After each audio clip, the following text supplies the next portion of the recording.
Pan India star Prabhas నటిస్తున్న కల్కి 2898 AD మూవీపై భారీ అంచనాలున్నాయి.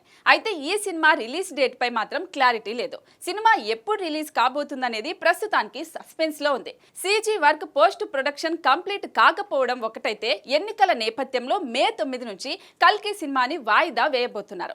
మే 30న రిలీజ్ కు ప్లాన్ చేస్తున్నట్టుగా టాక్ ఉంది. అప్పుడు కూడా మిస్ అయితే జూన్ ఎండింగ్ లో కానీ జులైలో కానీ రిలీజ్ చేయాలని భావిస్తున్నారట.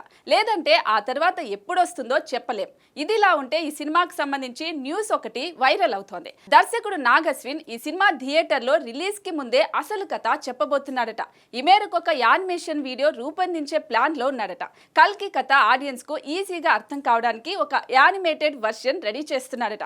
అసలు కల్కి 2898 ఏడి అంటే ఏంటి, ఎలా ఉండబోతోంది, సినిమాలో ఉన్న క్యారెక్టర్స్ కల్కి వరల్డ్ ఈజీగా కనెక్ట్ అయ్యేలా ఈ యానిమేటెడ్ వీడియోని అందుబాటులోకి తీసుకురానున్నారట.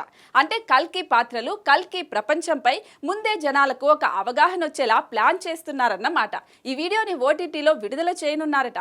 ఇప్పటికే ఈ దిశగా ప్రముఖ ఓటీటీ సంస్థ నెట్ఫ్లిక్స్ తో డీల్ జరిగిందని సమాచారం. ఇలా చేయడం వల్ల బిజినెస్ కూడా భారీగా జరుగుతుందనే ఆలోచనలో ఉన్నారట మేకర్స్. మామూలుగా అయితే సినిమా రిలీజ్ అయి భారీ విజయాన్ని అందుకుంటే ఇలాంటివి చేస్తూ ఉంటారు. కానీ కల్కితో కొత్త ప్రయత్నం చేస్తున్నారనే చెప్పాలి. మరి ఇది ఎంతవరకు వర్కౌట్ అవుతుందో చూడాలి.